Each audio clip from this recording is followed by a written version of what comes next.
नमाज शुरू करते ही आपके बगल में कौन आकर खड़ा हो जाता है? एक ऐसा वाकया जो आपके होश उड़ा देगा। क्या कभी आपके साथ ऐसा हुआ है?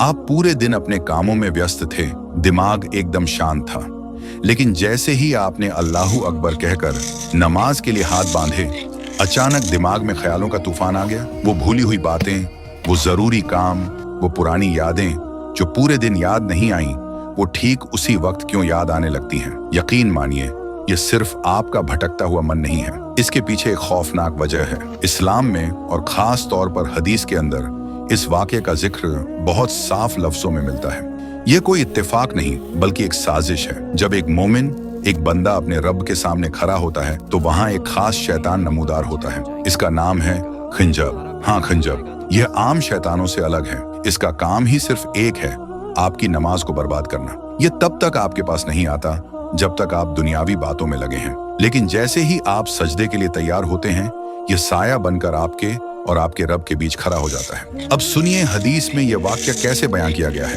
खिंजब नमाज पढ़ने वाले के बिल्कुल करीब खड़ा हो जाता है। वह आपके कान में, आपके दिल में वसवसे डालना शुरू करता है। वह आपको वो बातें याद दिलाता है जो आप महीनों पहले भूल चुके थे। अरे, तूने वो चाबी कहाँ रखी थी? तुझे फला इंसान को जवाब देना है, तेरा वो काम अधूरा पड़ा है। वह जानबूझकर आपको दुनिया की उलझनों में फंसाता है। उसका मकसद सिर्फ आपका ध्यान हटाना नहीं है, बल्कि आपके दिल से उस सुकून को छीनना है जो नमाज की रूह है।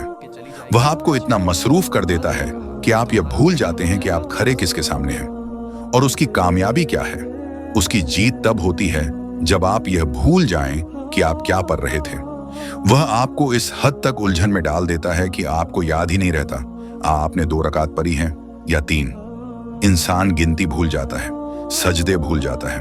वो जिस्म से तो नमाज में होता है, लेकिन दिमाग से बाजार में या दफ्तर में। ये सब उसी खिंजब की चाल है। लेकिन ठहरिए, हमारे प्यारे नबी सल्लल्लाहु अलैहि वसल्लम ने हमें इस दुश्मन से लड़ने का एक बहुत आसान और कारगर हथियार दिया है।